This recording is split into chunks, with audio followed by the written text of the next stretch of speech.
Good morning and welcome to Malibu, California and the campus of Pepperdine's Graduate School of Public Policy. I'm Pete Peterson, the very grateful dean here of the Graduate Policy School.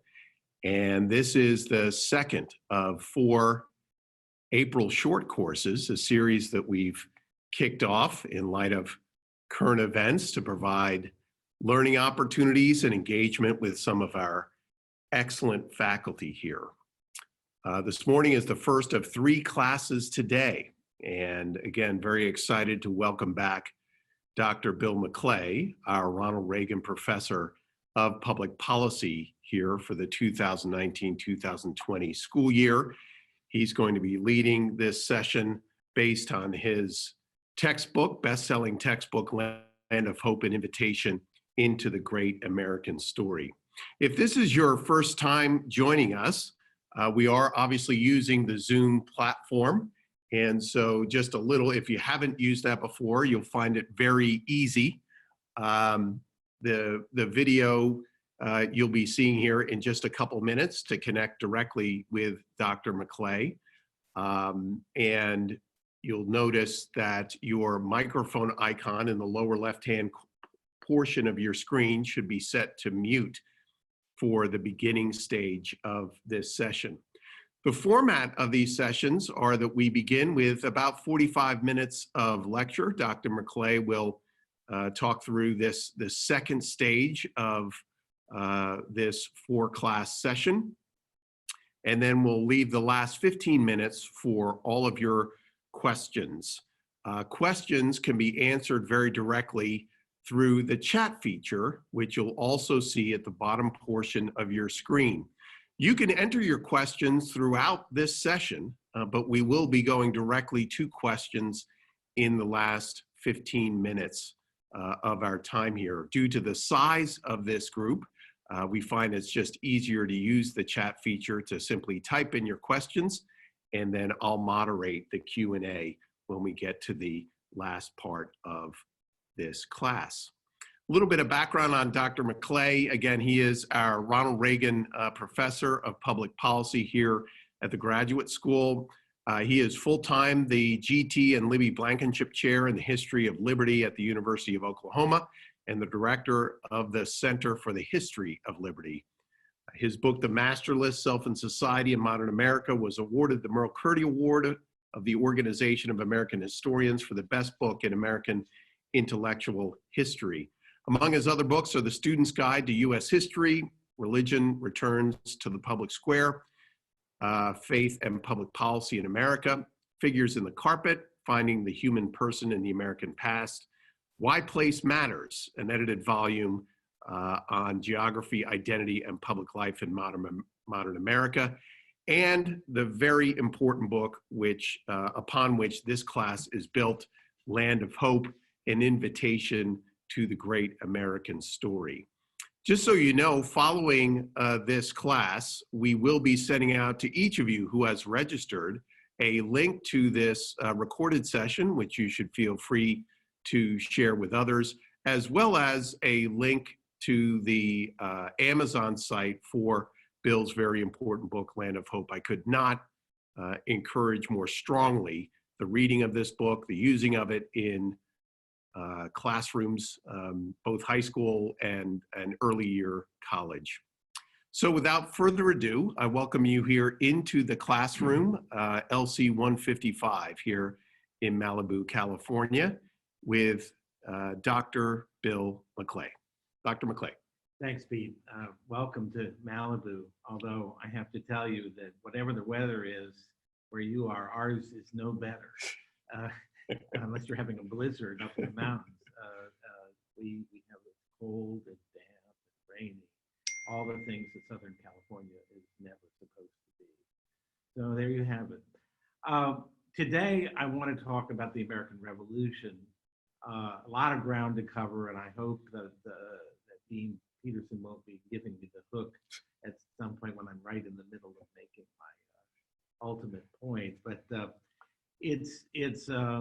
American Revolution is very important. It's part of our identity. And what we celebrate on the 4th of July is our independence as a nation. So it's a touchstone moment, a touchstone for our sense of who and what we are, a way that we define ourselves. It's the first great anti-colonial revolution, which is an interesting kind of touchstone to have. What does it mean to have as your principal heritage a revolution? Aren't revolutions by their nature transitory things, the things that involve overthrowing the past, which if you were with us last week, you'll know that that's not something I favor, particularly, at least not gratuitously overthrowing the past or habitually overthrowing the past.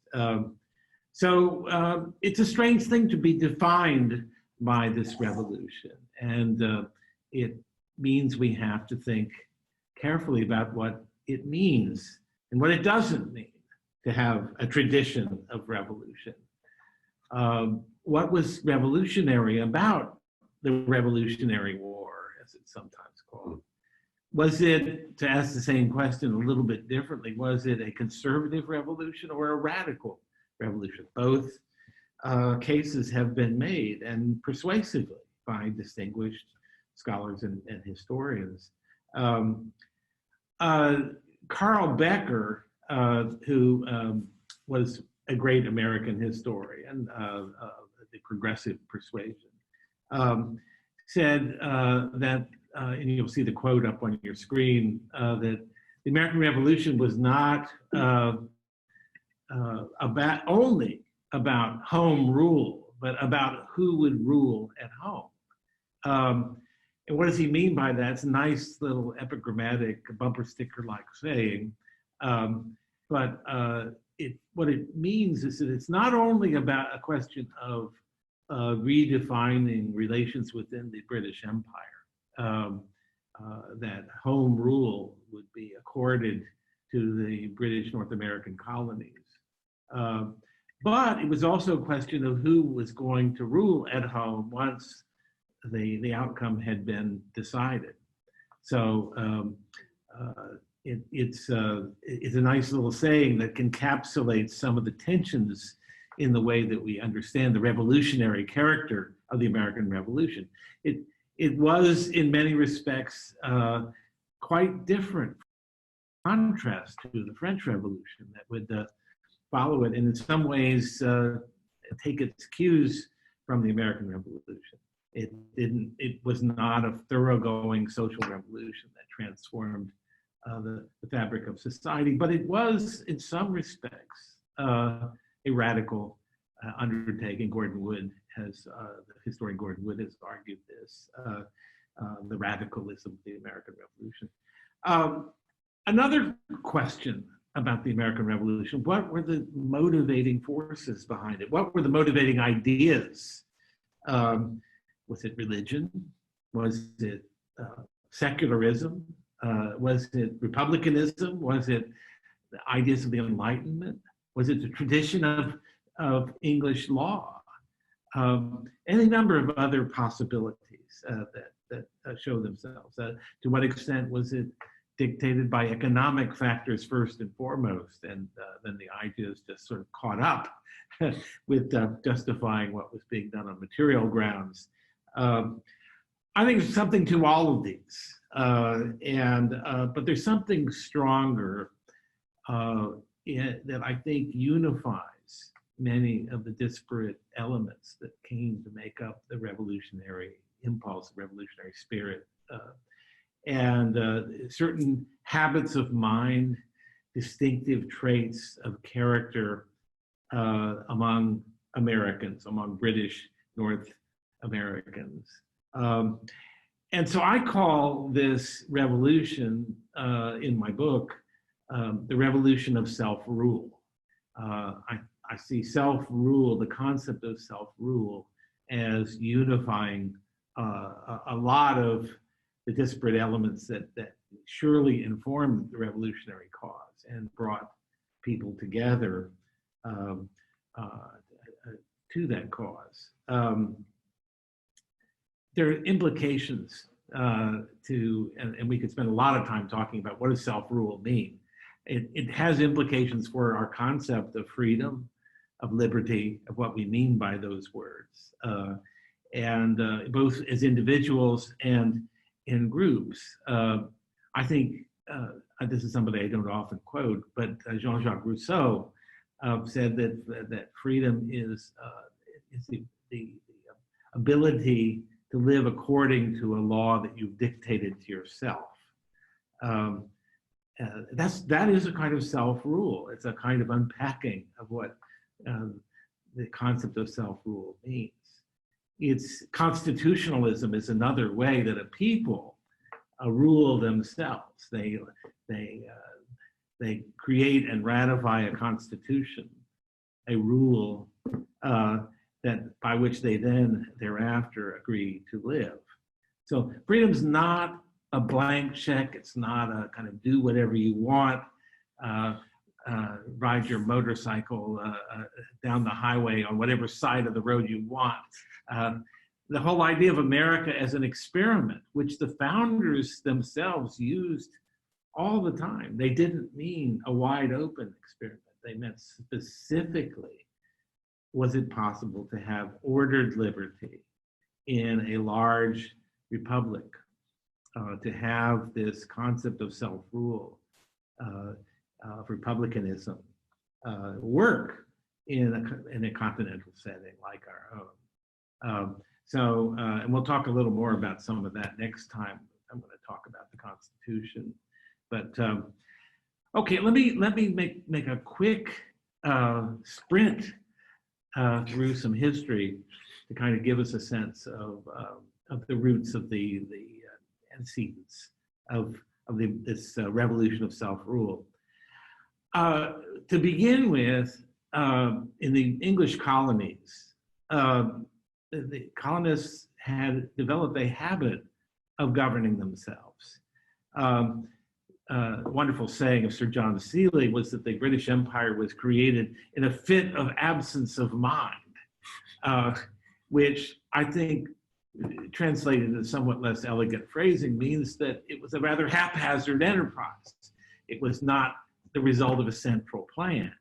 It was really something that was undertaken by independent entrepreneurial colonizers with a variety of motives, some of them quite material, as in Virginia, some of them quite almost otherworldly, as in the New England Puritan colonies, that certainly were concerned with creating a new and purified church, a new Zion in the wilderness. So a lot of different motives at work. You can't really say it was all one or all the other, but it was piecemeal. It was not part of a larger plan. And this is something that is very makes England and England's colonial enterprise very different from its continental rivals, particularly the Spanish and the French. Both of them had a more centrally directed notion of what purpose their colonies were meant to serve.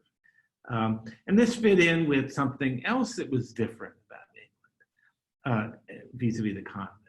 The continent was infatuated, more than infatuated, married to the idea of absolutism. That is the concentration of sovereign power in the hands of a monarch.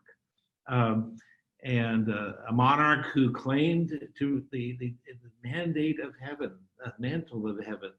They were claimed to be ruled by divine right. And the economic program of mercantilism, which sought to, through the control of the inflow and outflow of currency, of precious metals, sought to enhance the wealth of the mother country and to create favorable balances of trade with other countries. So all of this fed this sort of absolutist centralizing outlook of the continental rivals, as I would call them.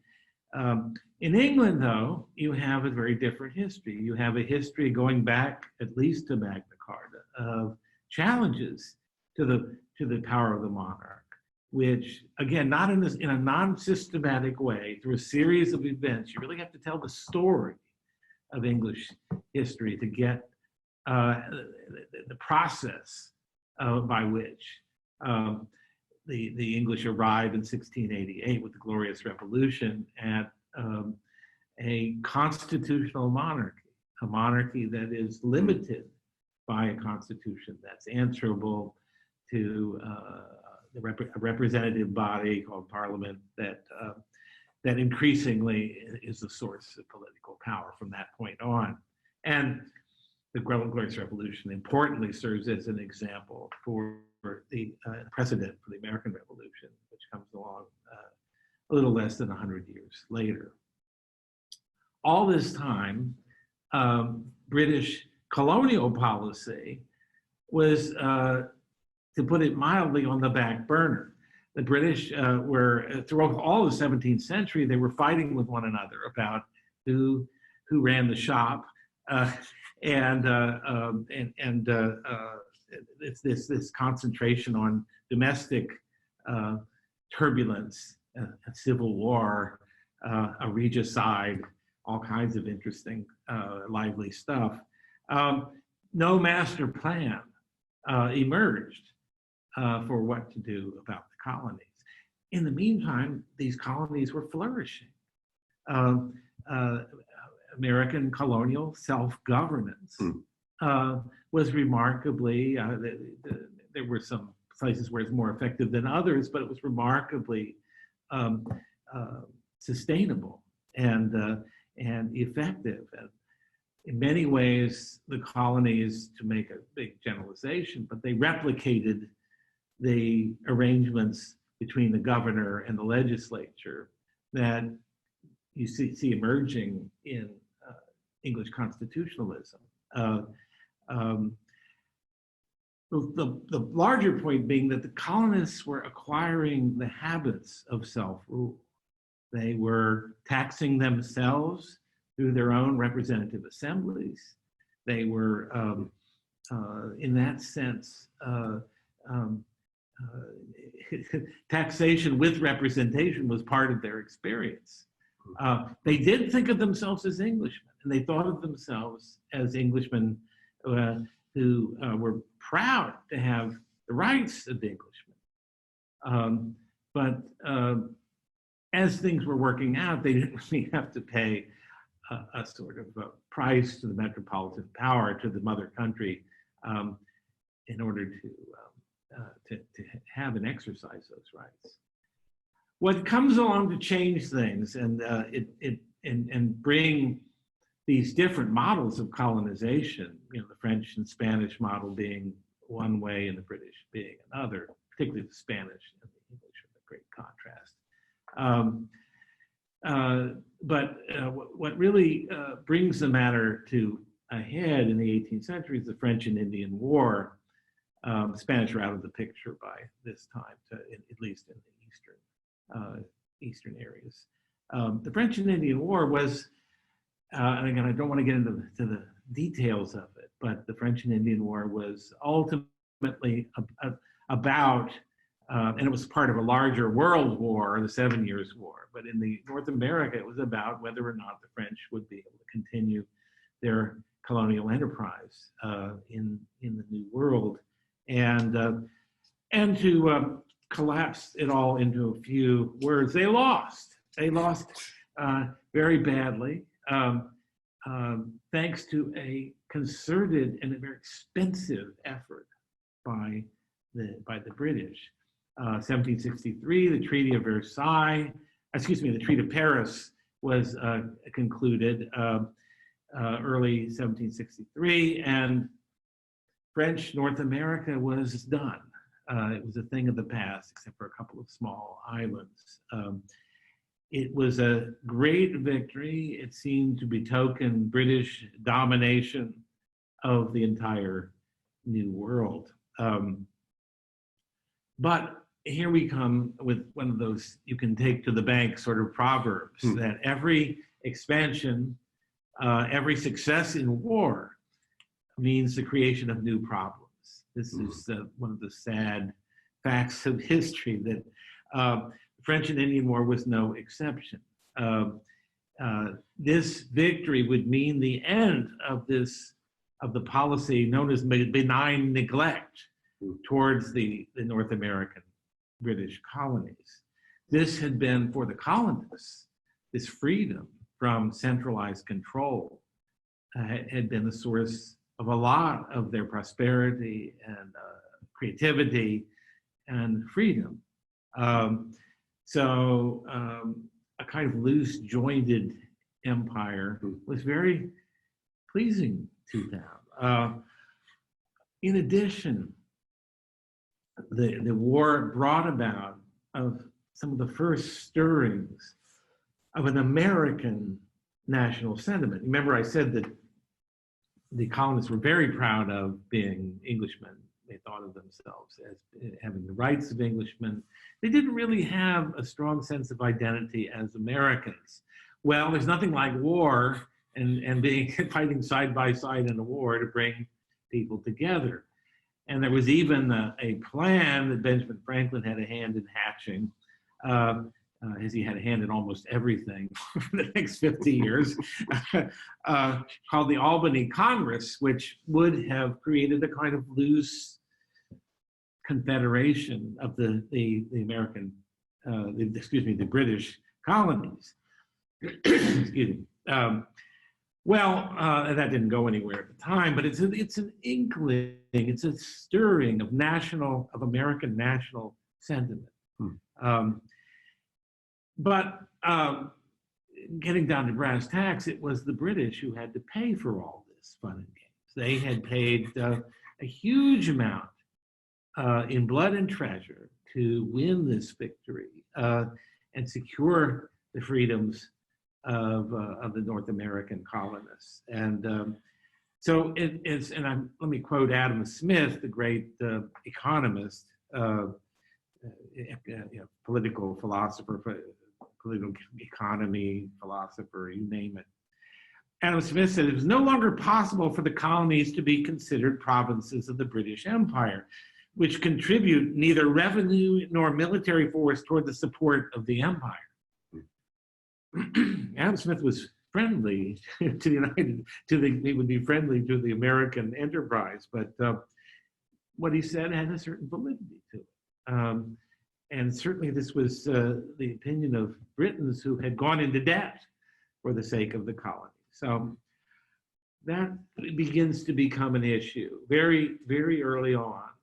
That there's an awareness that we can't go on as we have been. We've got to bring the colonies into the empire in a more regularized way. And this is dealing with the people who are used to ruling themselves, self-rule, that theme. So you can already see where the problems might lie. War wasn't the only common experience either that drew Americans together. A couple of things I just want to mention in passing. Religion was one. The 18th century saw a huge outpouring of religious sentiment that we call the Great Awakening, which was led by gifted and charismatic preachers who were really unlike anything that had been seen before. Up and down the Atlantic seaboard. George Whitefield was maybe the most famous of them. Jonathan Edwards, perhaps the first great American thinker, I would say, even. Certainly the first great American theologian. And all of this energy directed towards religion, highly emotional, conversionist, redemption-oriented religion, had its effects, and it shook up church life up and down the seaboard and created schisms and divisions. But it was a shared experience. It was a shared and distinctively American experience. And the historian Alan Heimert has argued that, in fact, the Great Awakening laid the foundation of the American Revolution. another aspect of the Great Awakening. Because it was so evangelical, it rested on a very individual experience of religion, a very individual experience of conversion. If you hadn't had this experience of conversion individually, you weren't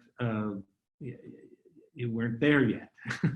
And so a lot of support given to the idea, to the general idea of individualism by that development sphere of religion.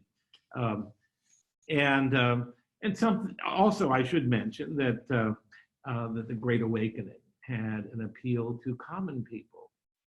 Anglicanism, that is the Church of England, the official established Church of England, was tied into the political establishment and reflected the hierarchy of society.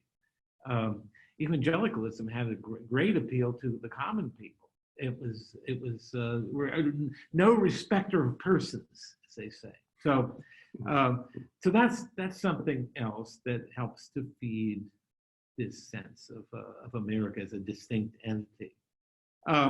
It also, and this may seem a very different factor, America was the land of the Enlightenment.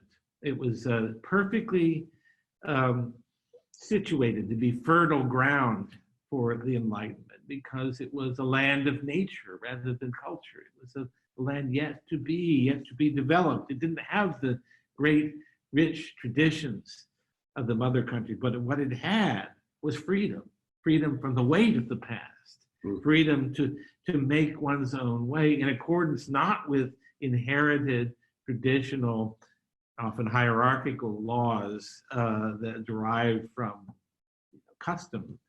But America would be the first place on earth.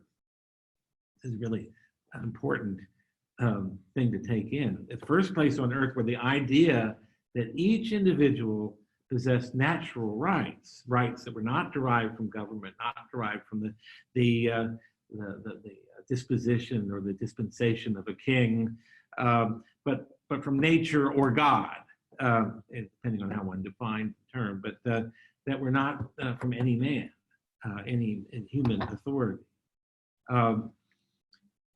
This is an idea that is rooted in many ways in the Enlightenment, notion that every human being has the ability, the intelligence to grasp the structure of reality, that we live in an intelligible world whose secrets, whose regularities are underwritten by science that's accessible to everyone.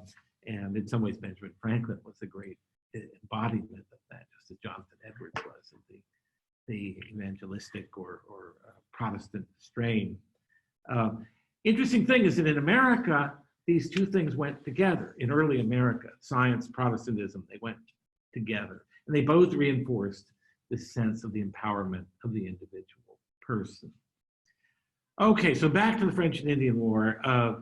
When it comes along and once it's settled, this problem of colonial organization that had been deferred for so long could no longer be deferred. And what you have, starting almost immediately, in fact, it's starting even before the end of the war, the British sought an expanded use of what they call writs of assistance, which were basically search warrants, to go in and search the houses of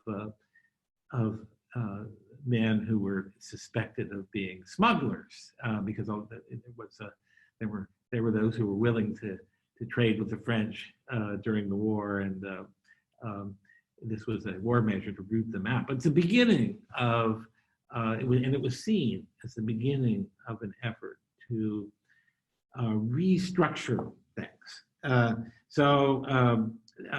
The Sugar Act in 1764, there's a whole series. Those of you who remember your high school American history may remember there's this long series of the Sugar Act, the Currency Act, the Stamp Act, the Coercive Acts, the Intolerable Acts, so all sorts of acts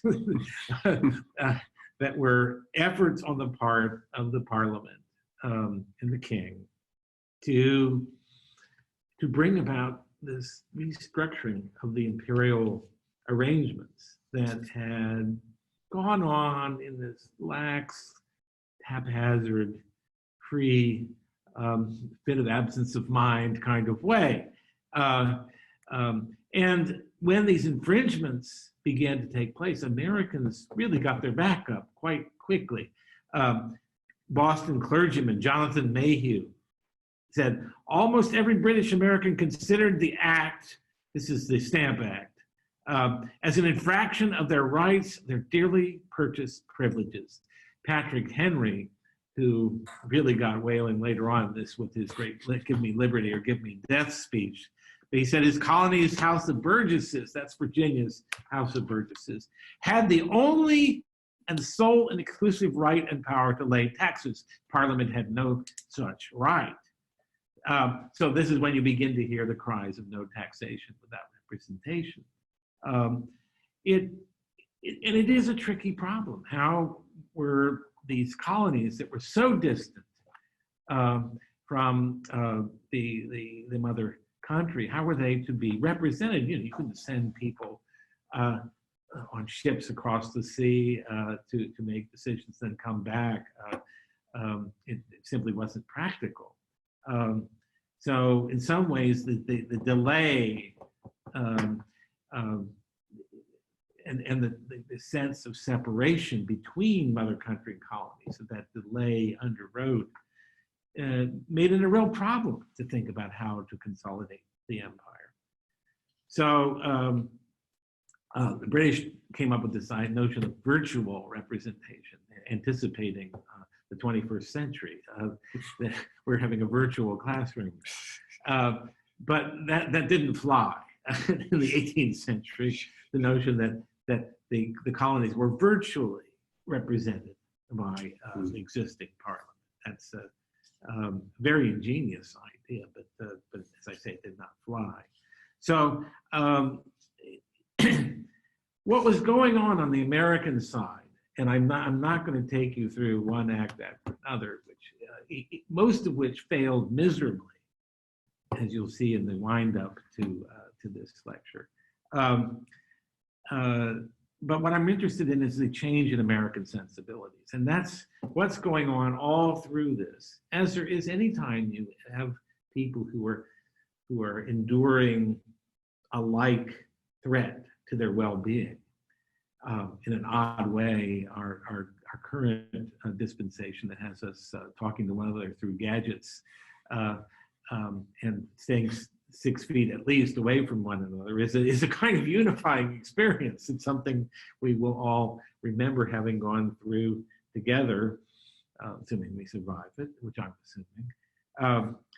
So a profound shift of sensibility was going on among Americans. John Adams, great patriot, one of the early presidents, a man who was present at the creation of almost everything in the early days, said later, the revolution was effected before the war commenced.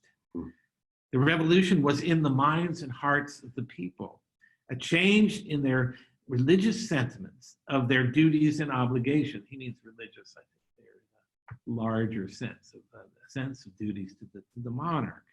The people of America were disposed to obey their king, to think of themselves as the king's subjects.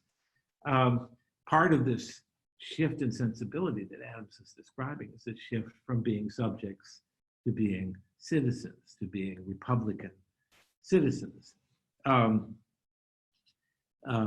He goes on to say that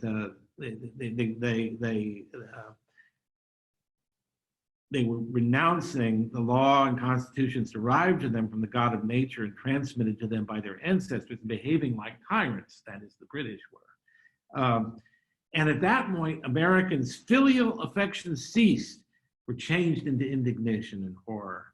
This radical change of the principles, opinions, sentiments, and affections of the people was the real American Revolution. Of course, a war didn't have to be fought, but what he's saying is that you had to have a revolution of mind, a revolution of spirit first, before that war could be sustained. Of course, I think everybody sort of knows the rudiments of how this all came apart. That Lexington and Concord, an occupying force under General Gage had been sent to Concord, where there was a kind of armory for the colonial militias, and they were sent there to commandeer those weapons, and ended up having their bloody shield handed to them as they were met by sharpshooters and American militiamen, both in Lexington and then in Concord. And the war was really on from that point. This is in 1775, April of 1775, right around this time. Even after that, there were many patriots, that is, people who were in favor of the American cause, who thought what the British were doing was wrong and a violation of their rights. Many of them were slow to accept the idea that there needed to be a revolution. John Dickinson of Pennsylvania, who was a great patriot, got cold feet about declaring independence. He says, "If once we're separated from our mother country, what new form of government shall we accept? And when shall we find another Britain to supply our loss?" And then he goes on, and I think you have to really take seriously what he says, that this was not a cause that was destined to succeed by any reasonable observer. "Torn from the body to which we're united by religion, liberty, laws, affections, relations, language, and commerce, we must bleed at every vein." And there might be worse fates in the offing than being tied to the British crown, even being tyrannized by it. Other hostile powers that didn't speak the English language might move into the vacuum. There might be a degeneration into mob rule and anarchy. There were signs of this possibly happening in cities like Boston. So there were those who got wobbly, got cold feet about actually pulling the plug. What may well have made the difference is the appearance of a pamphlet by an Englishman who had only arrived a few months earlier in the colonies, Thomas Paine. Thomas Paine published this pamphlet called Common Sense, which was extraordinarily effective, widely read. It sold out almost immediately. I mean, this is an example. If you doubt that ideas and written documents can move events in history, I think this is one example that you can that can be used to counter that argument. It clearly had an effect. And what Paine did, there were a couple of things he did. He brought with him this deep commitment to the idea of natural rights and the Republican idea of self-rule. It's Republican with a small r, Republican ideal of self-rule. And republicanism was as opposed to monarchy, for people to rule themselves. He also made the king the enemy. There was some confusion about whether Parliament was the enemy or the king. Paine really put the focus in on George III. He was the Pharaoh. He was the tyrant.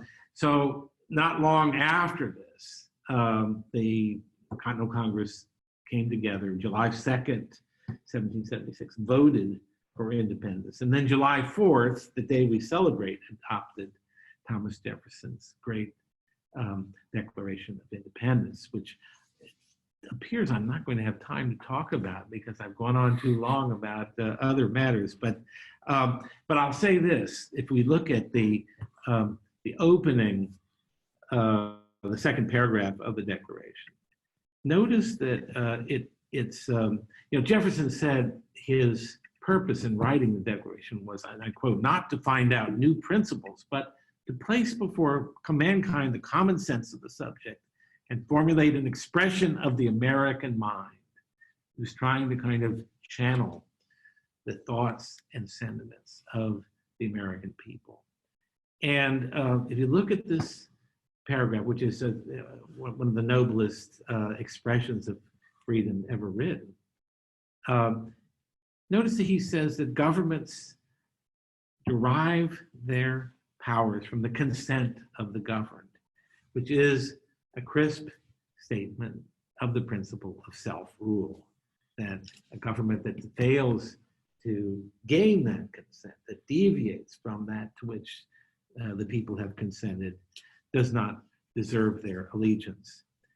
Let me just finally read to you, this is the last of the documents, Speed. This is an interview. It was given with a soldier who fought the British at Concord. And I love this because it captures the fact that, you know, we historians argue all the time about ideas. What ideas were influenced? Was it John Locke? Was it Scottish common sense philosophy? Was it common law? Was it radical ideas of the Enlightenment? What was it that really drove the American Revolution? Was it religion? You know, so on.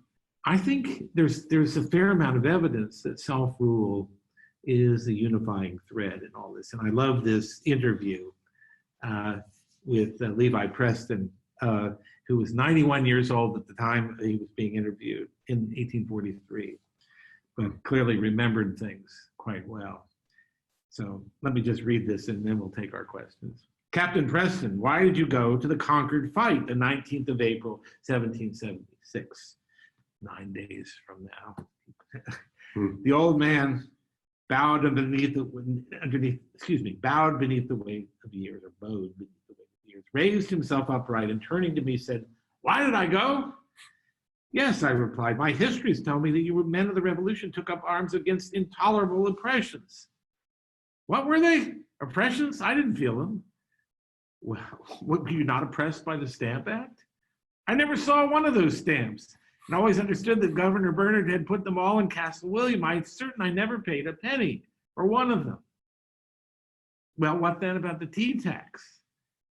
"Tea tax? I never drank a drop of the stuff. The boys threw it all overboard, the original Tea Party." "Then I suppose you've been reading Harrington or Sidney or Locke about the eternal principles of liberty." "Never heard of them.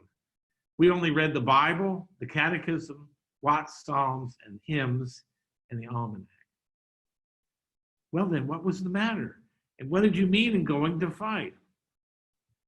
"Young man, what we meant in going for those redcoats was this. We always had governed ourselves and we always meant to. They didn't mean that we should." And there you have it, the ultimate philosophy of the American Revolution, self-rule. Well, that's great, Bill. So we have some questions starting to come in here. One of them has to do with this understanding of natural rights being derived from nature or God and not necessarily human authority. And it pertains to the status of Native Americans during this time. Thoughts, certainly we could also explore the question of slavery at this time. Many of these kind of initial or originating questions have been brought up by this 1619 project at the New York Times. We could probably spend several hours on this, and I know that you've written on this, but speak a little bit to the status of Native Americans and how they were considered in this question of natural rights.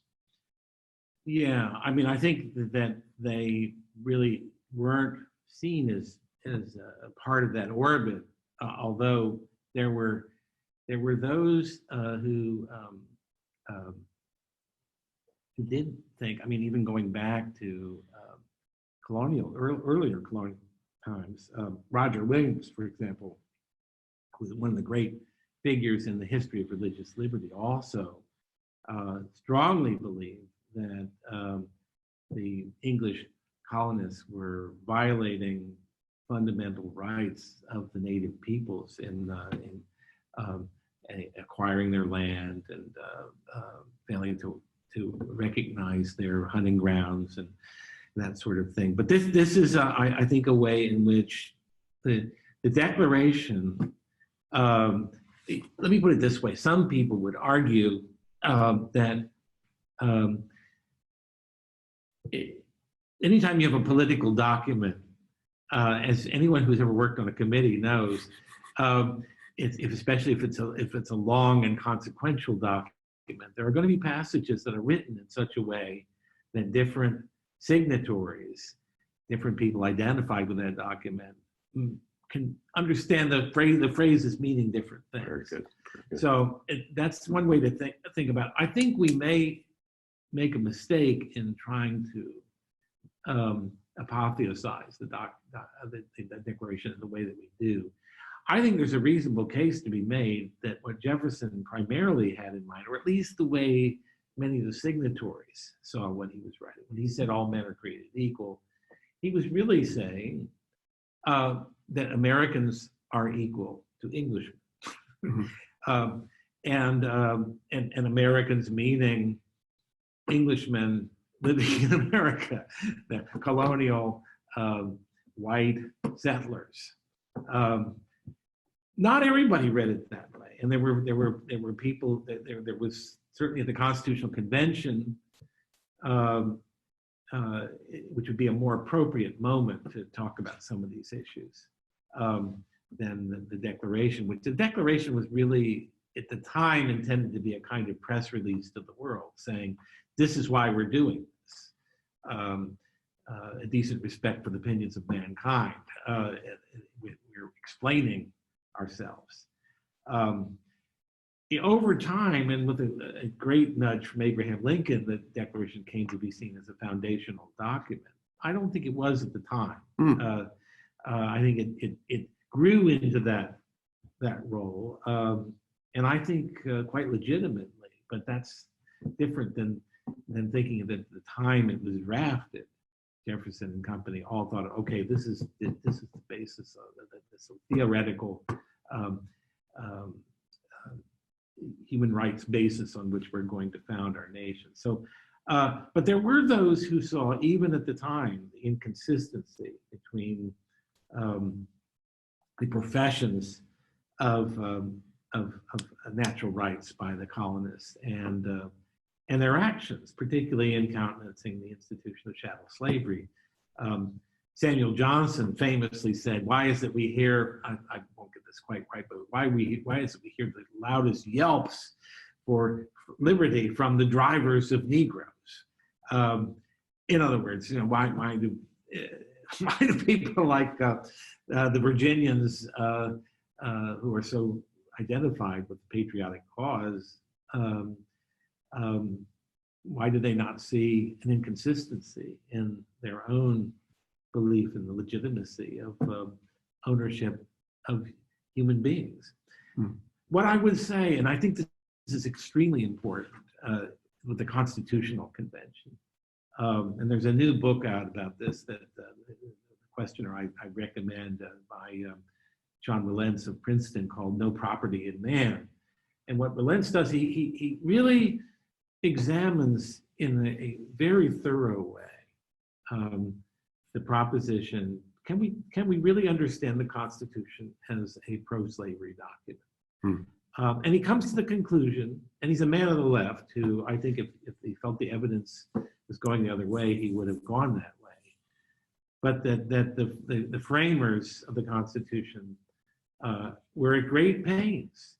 And Madison was quite explicit about this in some of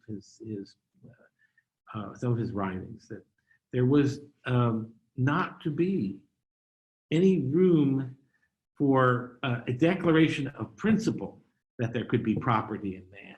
So we have the Constitution never mentions the word slavery. This is not a coincidence. This is not, and this is not out of embarrassment It's a deliberate strategy to marginalize this practice, which most of them, even the Northerners who were strongly anti-slavery, Roger Sherman of Connecticut, for example, they all believed that this wasn't going to last much longer. This was an institution that simply couldn't sustain itself. It had no reason to sustain itself. Then along came Eli Whitney and the cotton gin, and technological change transformed the economics of agriculture and of slavery in the southern states. Slavery existed in all the colonies at the time of the Revolution, but at the time of the Declaration. But by the end of the Revolutionary War, it had virtually disappeared from the northern states. So there's some basis for thinking that this was an institution on its way to extirpation almost by natural causes. And there's a lot of other factors that Wilentz covers in his book, but the point that he makes is that there is accommodation of slavery in the document. There is a fugitive slave provision, for example. There is the notorious 3/5 accommodation. But there's no explicit defense of slavery as an institution. And there's the ending of the slave trade in 20 years. And there's an ending of the slave trade in 20 years. There is the Northwest Ordinance, right, which forbade slavery in the Northwest Territories. There's a lot of evidence that this was if we can compare the birth of the nation to the birth of a child, this was not an untroubled delivery. And there were complications. There were arguably birthmarks, birth defects. I've heard people talk about slavery as the Union's birth defect. I'm not sure I like that. I really don't like original sin, which I could go off on a theological jag about why I don't like that. But anyway, it's a great question, and I think ultimately it goes back to the question of our principles, our high principles, which had never been enunciated by any political entity in the world at this time. Nobody was doing it. Rendered invalid by the fact that they're imperfectly applied. I think not. And I think certainly those who took courage and inspiration from the Declaration of Independence, which included the French, but not only the French, all over the world. And today in Hong Kong, if they're not all hunkered down, they were inspired by Jefferson's word, by the American revolutionary heritage. So I think the imperfect degree, the ethnocentrism that clouded the vision of many of the founders and framers should not be taken as an indictment of the ideas to which they were committed. So, Bill, we have about 6 minutes, and I want to get in a couple other very good questions here. One has to do with the shift away, the perceived shift away from America's spiritual roots, and how the founders understood the importance of religion as it pertains to the forming of citizens. And in an increasingly secularized world, is that something we really need to, especially on this Good Friday, for those of us in the Christian faith, how are you concerned about the secularization of society and our classrooms as it pertains to the forming of free citizens? Well, that's an easy question. I only need 30 seconds for that. in the historical context, I think it's impossible to imagine. Look, I can throw at you quote after quote after quote of how the framers and founders saw religion as being essential. George Washington, in his first inaugural, in his farewell address, John Adams repeatedly talking about our Constitution's made for a religious people. And to paraphrase, it won't work without a sense of the transcendent, a sense that ultimate values are grounded in something beyond human whim, human caprice. So that sense of the transcendent value of the human person, which I think is ultimately a religious commitment. It's ultimately grounded in something that beyond the mere facts of biology. It's a metaphysical commitment. That sense of the worth of the individual person, which I think is a big part of what the American experiment is about.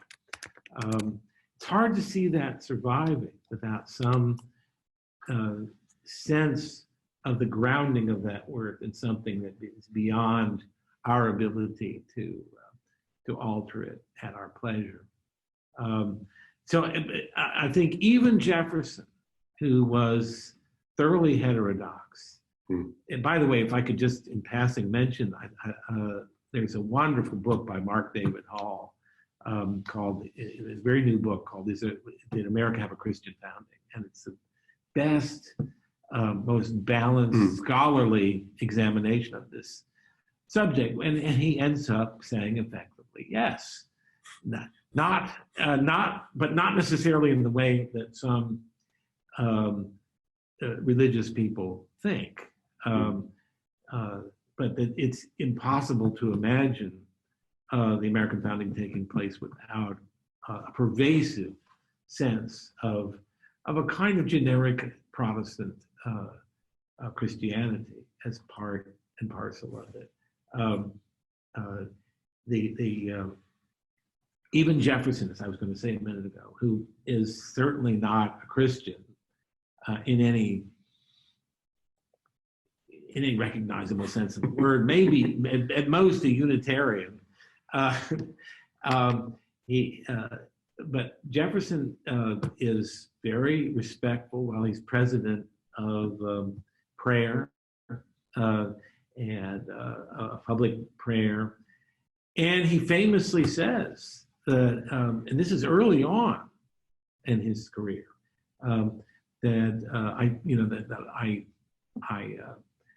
I don't know what I can't quote it exactly, but it's something to the effect that I don't know what will happen to the structure of the order of our society if our oaths lose the sense of being grounded in God.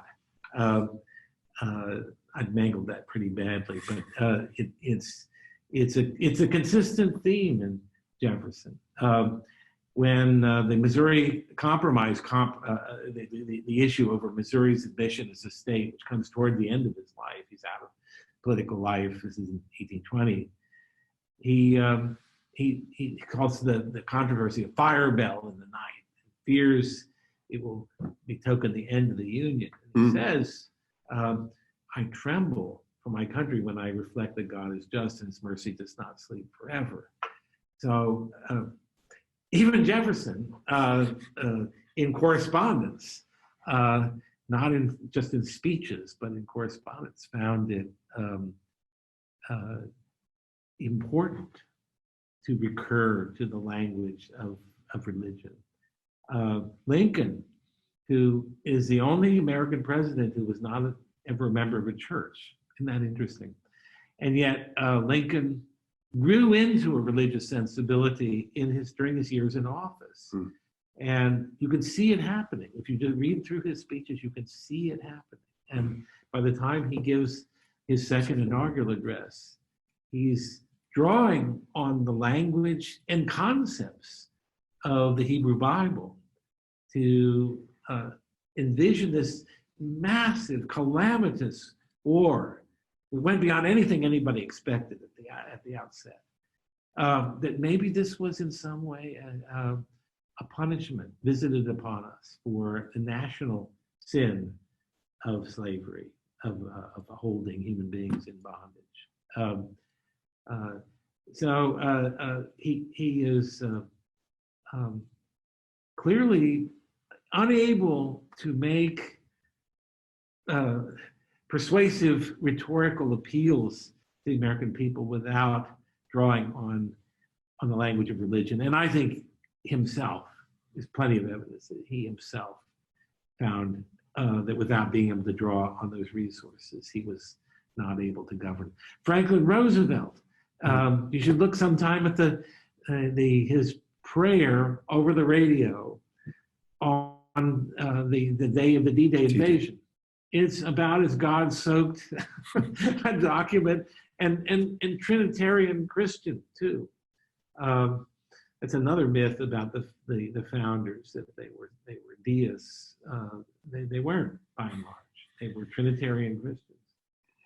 So it's really a fairly recent development that we've seen this effort to denude our public life of all references to religion. And I think it's a battle that's going to continue to be fought, no doubt about it. But I think the heritage of the country is to favor a high degree of religious liberty, and religious liberty includes not just non-establishment of religion, but the free exercise thereof. That's the language of the First Amendment. So free exercise doesn't just mean we won't firebomb your church if you decide to worship. It means that you can carry your values into public life to the extent that it's consonant with the law. Obviously, you can't go around forcing everybody to bow their knee to your conception of ultimate things, but to have the freedom yourself to organize your life around your beliefs, organize the life of your family, organize the life of your community worship. All of those things, the First Amendment is meant to protect. I hope it always will. Well, I think that's a great note to end on, Bill. This is the second of 4 lectures that you'll be giving. Next one will obviously be next Friday. Bill, could you just say a little bit as a teaser, if you will, for those assembled, what next Friday we'll be discussing? Well, I wanted to talk about the Constitution and really the way in which the Constitution was organized, but also the way in which the Civil War both changes it and I think in some respects perfects it, but maybe alters it as well. And then in the final lecture, I want to look at those alterations and the way in which they've catapulted us into a kind of crisis in our relationship to the Constitution. So, and if you'll show administrative state and all that. Excellent. And if you'll show on the screen your book again, can we say the work that you've undertaken following up on that? Oh yeah, I have well, it's about to appear. It'll appear in about 3 weeks or so. A teacher's guide to Land of Hope, and for which I got some invaluable assistance from Emily Milnes, who, if you're out there, Emily, I want you to know how much I appreciate it. One of our students. One of our students. And I had a collaborator, a great teacher named John McBride in Tennessee. So we have tried to make this book, which is, a number of teachers have said, this is a great read, but I don't know how I'm going to use this in the classroom. Well, we designed the teacher's guide for just that kind of dilemma. And so it'll be out shortly, and we hope that it will make it much easier for teachers to use Land of Hope in the classroom. And by the way, something you don't know about, Pete, is I think we're laying the groundwork to do a young person's edition of Land of Hope, which will be targeted to middle schools and to what in the book trade they call juvenile readers, although I hate that term, but younger readers. And so I've got my work cut out for me over the summer. Well, that's great, Bill. Thank you all for hanging on. We added 5 bonus minutes to this lecture, so you get more than you pay for, friends. For those of you who may be hanging on for our next lecture with Dr. Lloyd on political economy, that will be starting in 25 minutes. I want to thank you all for joining us this morning, in the afternoon, or the evening, wherever you may be. I know we have students here in the online classroom from all over the world, so it's great to have you join us. For those who are leaving us for this lecture, we look forward to seeing you next week. Please take care. For those of you of the Christian faith, have a happy Easter this weekend. Obviously, this is a very holy week with Passover on Wednesday, this past Wednesday. We hope that you stay safe, and we look forward to seeing you for our next class. Thank you.